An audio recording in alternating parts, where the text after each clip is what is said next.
bandhiga carwada caafimaadka oo markii ugu horeysay lagu qabtay magaalada Hargeysa ayaa waxa furay madaxweynaha Jamhuuriyadda Soomaaliland Mudane Muuse Biixi Cabdi waxaana ka soo qayb galay bandhiga carwada caafimaadka cisbitaalada waaweyn ee dalka iyo kambaniyada ka shaqeeya arrimaha caafimaadka dhakhaatiir telefishinka qaranka Jamhuuriyadda Soomaaliland ayaa waxa uu wareystay qaar kamid ah shirkadaha caafimaadka ee cisbitaalada kuwaasi oo ay kamid ahaayeen Manhal Hospital kambaniyada caymiska caafimaadka ee Takaful Insurance iyo sidoo kale shirkadda soo dejisa agabka caafimaadka ee Human Care waxa ay sheegeen waxyaabaha cusub ee ay kaga qayb qaadanayaan bandhiga carwada caafimaadka ee Hargeysa iyagoo oo macaamiishooda ugu bushaareeyay qiimo dhimis weyn inta ay carwadu socoto waxaanay ugu baaqeen in ay ka faa'iideystaan fursadahaasi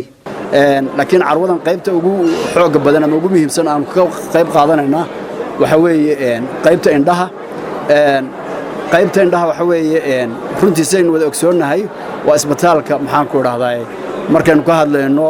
dhulka ay degaan dadka Soomaaliyeed af Soomaaliga ku hadla waa isbitaalka ugu weyn ee qaybta indhaha ka shaqeeya isagoo qaybo kale oo fara badan leh marka carwada waxaan ka qayb qaadanaynaa qaybta indhaha ayaan xoog ku saaraynaa qaybta indhaha oo aanu furnayn ama maxaan ku raahdaa dhowr iyo 10 sano aanu furnayn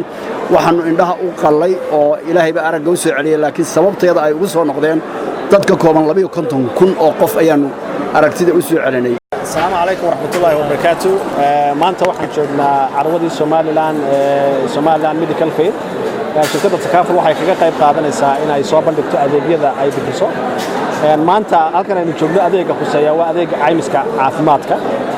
caymiska caafimaadka waxa ku hoos jira 5 adeeg ayaa ku hoos jira. adeegyada waxa kamid ah inpatient-ka qofku marka uu hospitaal galo ee uu qaliino u baahdo in loo sameeyo iyo qofka outpatient-ka ee bukaan socodka ah waxa ku hoos jira adeegyadan bixino adeega caymiska ilkaha indhaha iyo hooyada dhallaanka marka ay waqtiga ulmada ay ku hoos jirto.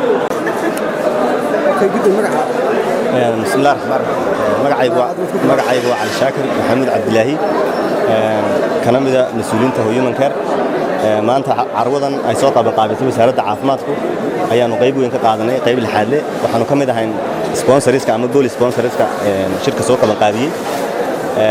Human Care sababtiin waxa weeye shirkad balaaran waxay ka shaqeysaa caafimaadka iyo khaasatan waxyaabaha diagnostic galada ee shaybaadhada lagu isticmaalo iyo qalabka shaybaadhka customerada ugu badan waa isbitaalada iyo laababka ama laboratories-ka ama shaybaadhada xafiisyo ayaan ku leenahay gobolada Soomaaliland oo dhan